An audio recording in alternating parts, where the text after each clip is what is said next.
வணக்கம். நாளை உலக புகழ்பெற்ற மதுரை அவனியாபுரம் ஜல்லிக்கட்டு போட்டி நடைபெற இருக்கின்றது. வருடத்தில் எத்தனையோ பல பண்டிகைகள் இருந்தாலும் பொங்கல் பண்டிகை தமிழர் வாழ்விலே மிக முக்கியமான பண்டிகையாக இருக்கின்றது.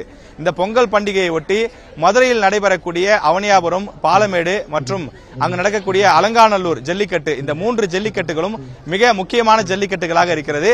நாளை முதல் நாள் அவனியாபுரம் ஜல்லிக்கட்டு போட்டி நடைபெற இருக்கின்றது. அந்த போட்டி நடைபெறுவதற்கான அந்த இறுதிக்கட்ட பணிகள் தற்போது நடைபெற்றுக் கொண்டிருக்கிறது. அதாவது வீரர்கள் பாதுகாப்பாக விளையாடுவதற்கு தேவையான அந்த ஏற்பாடுகள் தேங்காய் நார்களை கொண்டு செய்யப்பட்டுக் கொண்டிருக்கிறது. வாடிவாசல் வழியாக காளைகள் ஒவ்வொன்றாக இந்த வழியாகத்தான் வெளியேற்றப்படும். அவை ஒவ்வொன்றாக வெளியே கொண்டு வருவதற்கு தேவையான அந்த விரிவான ஏற்பாடுகளும் செய்யப்பட்டுக் கொண்டிருக்கிறது.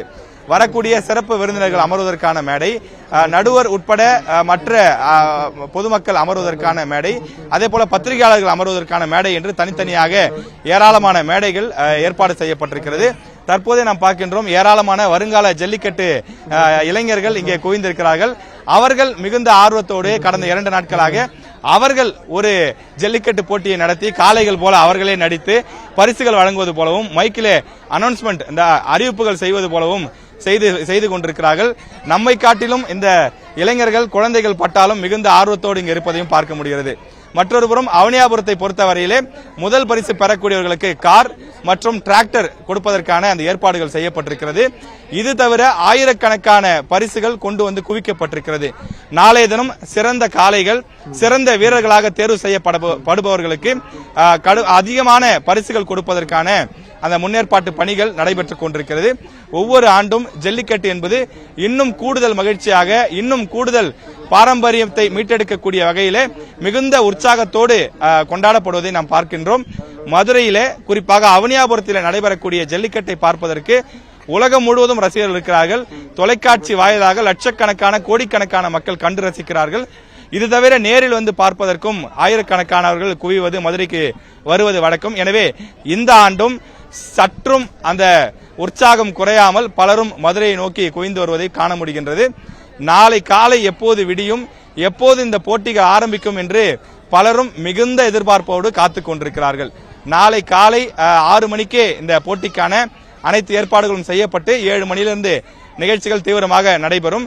மாலை 5 மணி அல்லது 6 மணி வரை நடைபெறுவதற்கான வாய்ப்புகள் இருக்கிறது. சுமார் 10 சுற்றுகள் வரை நடைபெறும் என்றும் அறிவிக்கப்பட்டிருக்கின்றது. வழக்கமாக ஒவ்வொரு ஆண்டும் எப்படி முழு பாதுகாப்புடன் செய்யப்படுமோ அதே போல முழு பாதுகாப்புடன், அதாவது வீரர்கள், மாடுகளை கொண்டு வரக்கூடிய பாதுகாவலர்கள், காளைகள் என அனைத்து தரப்பினரும் பாதுகாப்பாக வந்து இந்த விளையாட்டை, வீர விளையாட்டை வெற்றிகரமாக முடித்துவிட்டு பாதுகாப்பாக வீடு செல்வதற்கு தேவையான அந்த விரிவான ஏற்பாடுகள் செய்யப்பட்டிருக்கிறது. கிட்டத்தட்ட 3000க்கும் மேற்பட்ட காவல்துறையினர் குவிக்கப்பட்டிருக்கிறார்கள். இந்த இடம் முழுவதுமாக காவல்துறையினருடைய கட்டுப்பாட்டின் கீழ் கொண்டு வரப்பட்டிருக்கிறது. இந்த வீர விளையாட்டை தொடர்ந்து இன்னும் பல ஆண்டுகளுக்கு கொண்டு செல்வதற்கும், பல ஆயிரம் ஆண்டுகளுக்கு முந்தைய தமிழருடைய இந்த வீர விளையாட்டை இன்றைய தலைமுறையினர், இன்றைய இளைஞர்கள் தெரிந்து கொள்ளக்கூடிய வகையிலே அதனை இன்னும் செறிவூட்டி, இன்னும் செழிப்பூட்டி நடத்துவதற்கான அந்த ஏற்பாடுகளை விழா கமிட்டி மற்றும் மதுரை மாநகராட்சி நிர்வாகம், தமிழக அரசு அனைவரும் இணைந்து செய்து கொண்டிருக்கின்றார்கள். இந்த அவனியாபுரம் ஜல்லிக்கட்டை காண்பதற்காக, குறிப்பாக பாதுகாப்பாக பார்ப்பதற்காக சவுக்கு மர கட்டைகளை கொண்டு அந்த தடுப்புகள் அமைக்கப்பட்டிருக்கிறது. இந்த தடுப்புகளை தாண்டி வீரர்களை தவிர வேறு யாரும் வரக்கூடாது, வீரர்கள் மட்டும்தான் களத்தில் இருக்க வேண்டும் என்று தெரிவிக்கப்பட்டிருக்கிறது. வீரர்கள் கீழே விழுந்தால் அடிபடாமல் இருப்பதற்காக தேங்காய் நார் கொண்டு முழுமையாக ஒரு சுமார் 1.5 அடி உயரத்திற்கு நிரப்பப்படக்கூடிய பணி என்பது நடைபெற்றுக் கொண்டிருக்கிறது. ஏற்கனவே மேடை முழுவதுமாக அலங்கரிக்கப்பட்டு பாதுகாப்புடன் அந்த மேடையும் தயார் செய்யப்பட்டிருக்கிறது. தொடர்ந்து நாளைய தினம் உற்சாகமாக ஜல்லிக்கட்டு போட்டியை நடத்தி முடிக்கும். கடந்த ஆண்டுகளில் என்னென்ன தவறுகள் நடைபெற்றதோ, எங்கெல்லாம் வீரர்களுக்கு காயம் ஏற்பட்டதோ, காளைகளுக்கு என்ன மாதிரியான சிறு தீங்கு ஏற்பட்டதோ, அது போன்ற எந்த விஷயமும் நடைபெறாமல் அனைத்து தரப்பினரும் பாதுகாப்பான ஒரு ஜல்லிக்கட்டாக, ஒரு வீர விளையாட்டாக இதை நடத்தி முடிக்க வேண்டும் என்று முடிவு செய்து இந்த நிகழ்வுகளை ஏற்பாடு செய்திருக்கிறார்கள். நாளை காலை உற்சாகமாக ஜல்லிக்கட்டு போட்டி அவனியாபுரத்தில் தொடங்க இருக்கிறது.